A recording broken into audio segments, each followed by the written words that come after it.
Hello, welcome back.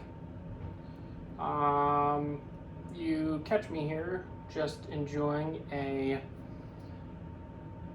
quiet evening so far. I've heard some intermittent crying from the kids' room, but it's quiet at the moment, so I think everyone's asleep. So I'm just kind of sitting here quietly. My wife is out with a friend, enjoying some time away from the house. I know it's just been so cold the last week, I think, and so it's so hard to get out. I mean, just even outside during the day with the boys, because it's just so cold, so miserable to be outside.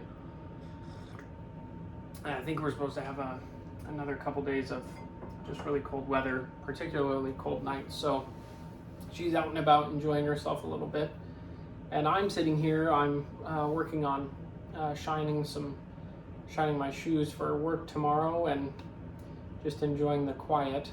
I'm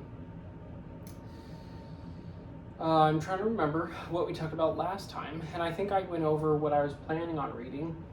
And it's been this year, I'm anticipating, because I'm not really reading for a particular goal or study or anything like that. I've ended up just kind of picking up random things as the inspiration strikes, and so this week I've pulled off a couple of my poetry books and just sat for 20 minutes, half an hour at a time, and just flipped through some poetry. I have been reading fairly diligently Tolkien's Tales from the Perilous Realm, and I've just about finished that. I'm working through the poetry of The Adventures of Tom Bombadil.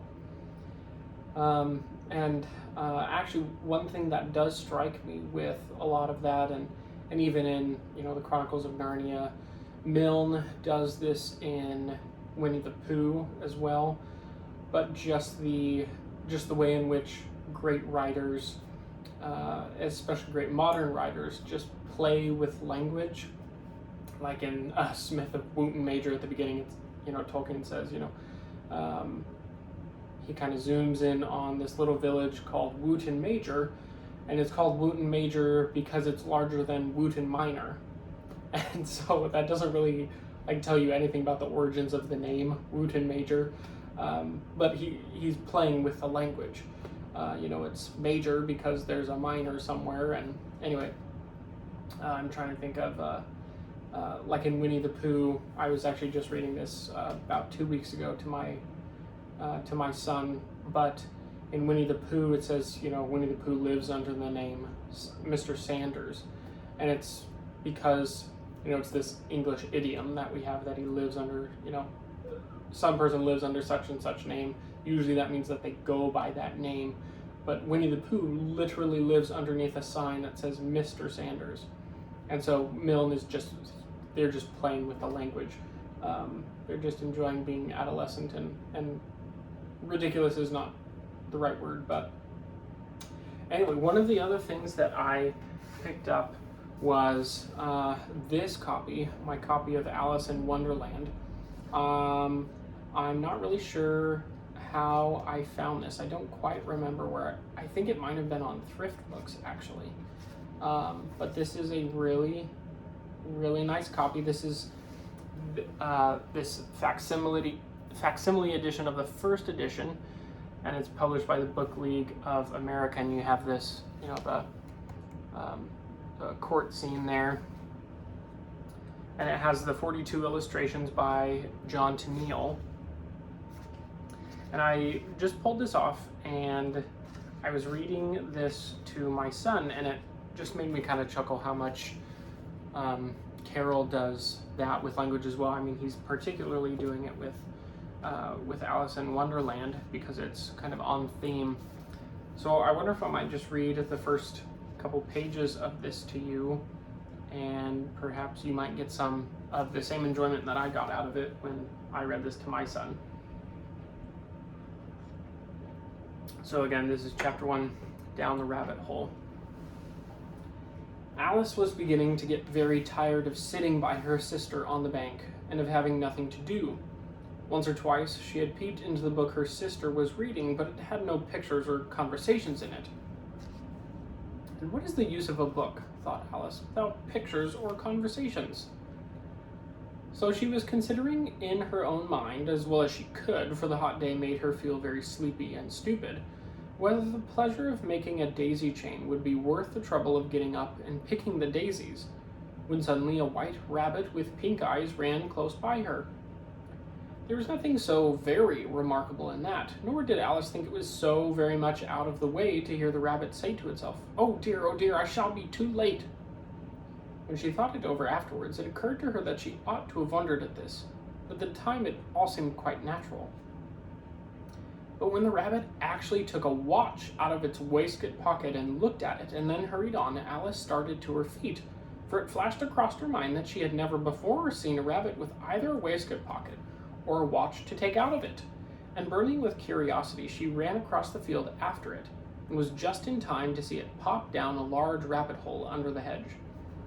In another moment, down went Alice after it, never once considering how in the world she was to get out again. The rabbit hole went straight on like a tunnel for some way, and then dipped suddenly down, so suddenly that Alice had not a moment to think about stopping herself before she found herself falling down what seemed to be a very deep well. Either the well was very deep, or she fell very slowly, for she had plenty of time as she went down to look about her and to wonder what was going to happen next. First she tried to look down and make out what she was coming to, but it was too dark to see anything. Then she looked at the sides of the well and noticed that they were filled with cupboards and bookshelves. Here and there she saw maps and pictures hung upon pegs. She took down a jar from one of the shelves as she passed it.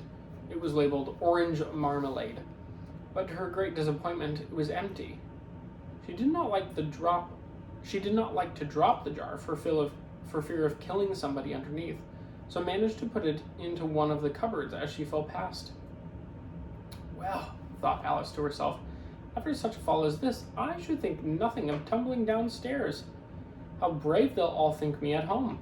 Why, I wouldn't say anything about it even if I fell off the top of the house, which was very likely true. Down, down, down. Would the fall never come to an end? I wonder how many miles I've fallen by this point, she said aloud. I must be getting somewhere near the center of the earth. Let me see, that would be 4,000 miles down, I think. For you see, Alice had learned several sorts of these things in her lessons in the schoolroom, and though this was not a very good opportunity for showing off her knowledge, as there was no one to listen to her, still it was good practice to say it over. Yes, that's about the right distance, but then I wonder what latitude or longitude I've got to. Alice had not the slightest idea what latitude was, or longitude either, but she thought they were nice, grand words to say.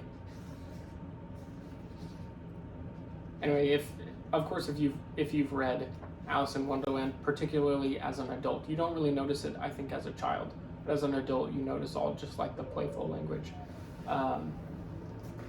She's saying, I wonder what latitude and longitude, which is a sensible thing to say if you're trying to locate yourself on the earth or in the earth, as she's trying to do. But she doesn't know what those words mean, and she just likes the sound of them. So she herself is just playing with language. So anyway, I've just been enjoying just kind of reading whatever